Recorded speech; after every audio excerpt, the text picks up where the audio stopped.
आप देख रहे हैं राष्ट्रीय हिंदी न्यूज।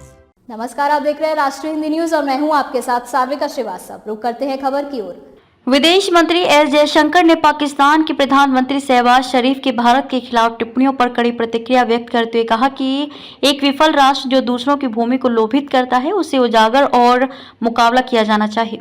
शरीफ के अजीब दावों का जवाब देते हुए जिसमें उन्होंने कथित हिंदू सुप्रीमेसिस्ट एजेंडे और कश्मीर के लोगों की स्वतंत्रता संघर्ष की तुलना पैलेस्टीनी की है। जयशंकर ने कहा कि पाकिस्तान की सीमा पार आतंकवाद नीति कभी सफल नहीं होगी और इसे दंड मुक्ति की कोई उम्मीद नहीं होनी चाहिए। इसके विपरीत मंत्री ने कहा कि कार्यों के निश्चित परिणाम होंगे। हमारे बीच जो मुद्दा हल होना है वह अब केवल पाकिस्तान द्वारा अवैध रूप से कब्जाए गए भारतीय क्षेत्र की वापसी है। मंत्री ने कहा कि पाकिस्तान के आतंकवाद के प्रति लंबे समय से चली आ रही प्रतिबद्धता का त्याग ये बताते हुए कि आतंकवाद दुनिया के लिए जो कुछ भी महत्वपूर्ण है उसके खिलाफ है और इसके सभी रूपों और अभिव्यक्तियों का दृढ़ता से विरोध किया जाना चाहिए। यह टकराव एससीओ के सरकारी प्रमुखों की बैठक के लिए जयशंकर की पाकिस्तान यात्रा की संभावित और दुर्लभ संभावना से कुछ हफ्ते पहले आया है।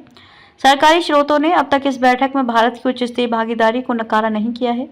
इसके बहुपक्षीय दायित्वों के अनुरूप यूएनजीए को संबोधित करते हुए जयशंकर ने कहा कि वैश्विक आतंकवादियों पर संयुक्त राष्ट्र द्वारा प्रतिबंधों को राजनीतिक कारणों से बाधित नहीं किया जाना चाहिए। उन्होंने ये भी कहा कि जबकि कई देशों को ऐसे हालात के कारण पीछे रह जाना पड़ता है जो उनके नियंत्रण से बाहर होते हैं, कुछ जानबूझकर ऐसे चुनाव करते हैं जिनके नकारात्मक परिणाम होते हैं। इसका एक प्रमुख उदाहरण हमारा पड़ोसी पाकिस्तान है। दुर्भाग्यवश उनके कुकर्म दूसरों खासकर पड़ोसियों पर भी असर डालते हैं। जयशंकर ने कहा कि जब ये राजनीतिक ढांचा अपने लोगों में ऐसी कट्टरता का संचार करता है तो इसकी जीडीपी केवल कट्टरता के संदर्भ में मापी जा सकती है और इसके निर्यात आतंकवाद के रूप में होते हैं। आज हम देखते हैं कि जिन बुराइयों को उन्होंने दूसरों पर थोपने की कोशिश की है वे अब अपने ही समाज को ग्रहण कर रही हैं।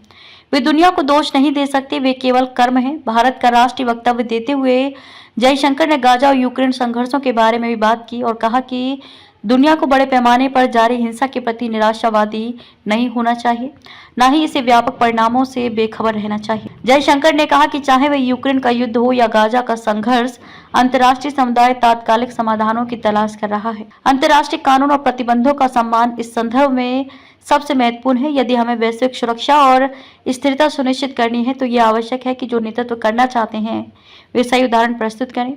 हम अपने मौलिक सिद्धांतों के गंभीर उल्लंघनों को भी बर्दाश्त नहीं कर सकते। मंत्री ने कहा कि बहुपक्षीयता का सुधार एक आवश्यकता है और वर्तमान रूप में संयुक्त राष्ट्र वैश्विक चुनौतियों से निपटने के लिए तैयार नहीं है।